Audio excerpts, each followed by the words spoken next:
Спасибо. Специальное заседание Народного собрания Гагаузии состоялось 3 марта. Главным вопросом повестки дня стало избрание председателя законодательного органа автономии. В ходе заседания на данный пост были предложены 2 кандидатуры – Владимира Кыса и Михаила Манолова. Однако не все депутаты согласились принять участие в тайном голосовании, объяснив это отсутствием многих народных избранников в такой важный момент избрания руководителя законодательного органа. Для нас совершенно очевидно, что сейчас происходит определенный фарс. Вы обратили внимание, что значительная часть депутатского корпуса отсутствует, при том, что решается вопрос о председателе, о лице, который будет организовывать работу Народного собрания.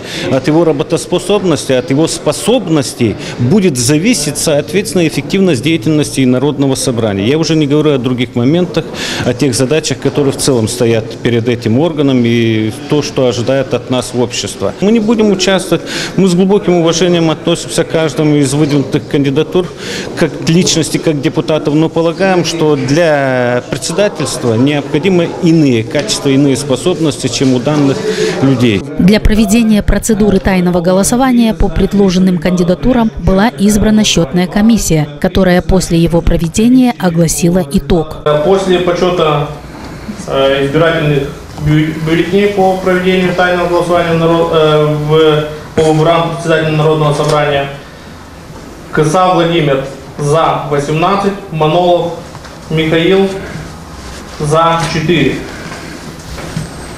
Значит, председателем Народного собрания Гагаузии избран Кыса Владимир.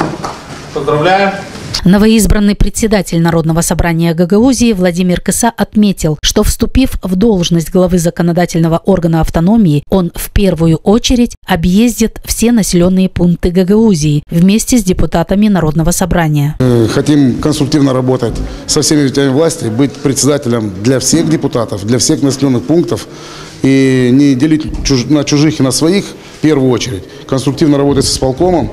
Ну и, конечно, мы будем контролировать работу исполкома. Это наша деятельность, которой мы будем выполнять свои функции. В первую очередь хочу объехать все населенные пункты совместно с каждым депутатом, который представляет данный населенный пункт.